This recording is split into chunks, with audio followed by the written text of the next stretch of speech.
I think you're going to be fine heading to school. The problem is going to be coming home from school. So right now, temperature wise, we're pretty comfortable outside, a combination of 60s and 70s. So 75 degrees here in Chattanooga, Dayton, Cleveland, Dalton, all coming in at 73. We have some 60s off to the east, also 69 in Fort Payne. Let's go ahead and go hour by hour then of what to expect today. So going into school, just a couple of isolated showers. So there are a few spots of some light rain this morning, but nothing super significant that should affect the car ride to affect the bus stop either. So 75 degrees at 8 a.m., mostly cloudy, that 10% chance. Let's skip ahead to noontime. That's when we start to see that 30% chance on there. So some scattered showers beginning to add up by noon, 82 degrees. For the rest of the afternoon, so progressing after lunchtime through the afternoon, which means the after school plans, if you do have to do any work outside during the afternoon or those ball practices as well, yeah, that's when those storms are going to become more numerous across the area, 60 to 70% chance for any given hour for your location, 84 degrees at 2 o'clock and at 4 p.m. So when we talk about that storm activity, what are our threats for the day today?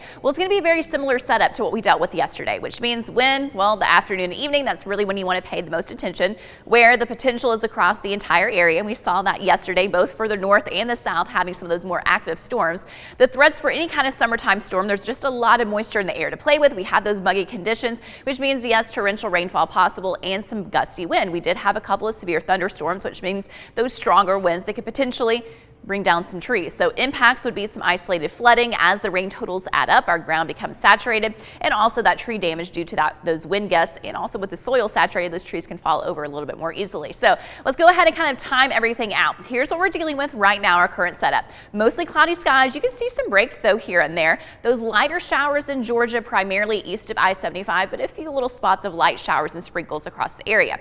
Pulling back even further, we still have that stationary front to the north of us. Now that's going to start moving though as we go through later today into Thursday. So we can see that drape from basically New Jersey all the way back to a low pressure system in Oklahoma. So for today, we don't have to worry about it quite as much. Let's just run through what we're going to be dealing with today. A few isolated showers and storms this morning, but especially 11 a.m. noontime, so right around that lunchtime, beginning to see that activity picking up, becoming a little bit more widespread, spreading across our area. If you're right on the edge, you can get just light to moderate rainfall. But a few of those areas with the pockets in the heart of the storm, that's when we have that heaviest rain, gusty wind, and also that greater lightning potential, and certainly seeing that for 2, 3, 4 o'clock when kids are getting out of school. And then as we head into the evening time, that activity kind of dwindling down a little bit. Now overnight tonight, mostly cloudy skies. There will be a chance for an isolated pop-up shower or storm even through the overnight hours. Let's go ahead and take you through Thursday because we'll be watching for 2 different cold fronts. One to pass during the day on Thursday. That's going to trigger some scattered showers and storms, partly sunny skies in between. Another to sweep through Thursday night to Friday morning. That's going to make a big difference then through the day on Friday. Notice clouds generally clearing out. We're not seeing much green on the map. Lower humidity slides in. That's going to decrease our chances for any kind of rainfall for Friday and into the weekend. So generally mostly sunny on Friday, but we will have some high clouds passing through across our area. Today, though, it's about the rainfall. Most of our region is at that slight risk. That means those high rainfall rates, any kind of stationary repeated storms could lead to that localized flooding. That means we have the potential for flood advisories and, yes, flash flood warnings. We saw a few yesterday. We could see a few again for the day today. Futurecast rainfall for today.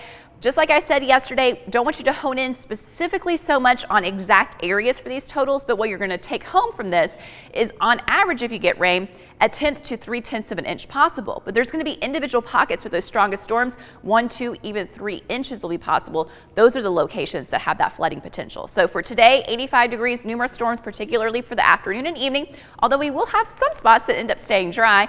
But if you do get those storms, that could lead to some localized flooding. 71 for overnight storms decrease, but still a chance for an isolated pop-up. And then tomorrow, 85 scattered storms and partly sunny. Let's go ahead and look at your muggy meter for the week ahead. It's not a huge dip. This is not a fall cold front, but you are going to notice a difference Friday, Saturday, and Sunday with that sweeping downward just a little bit. It'll be enough to knock our morning time lows into the 60s, so milder mornings for the weekend. In fact, some of our mountain spots this weekend, you may have morning lows, especially Saturday morning, in the 50s. So not quite fully fall, but for August, it is going to feel nice outside. We're not looking at 90s, but those highs in the 80s.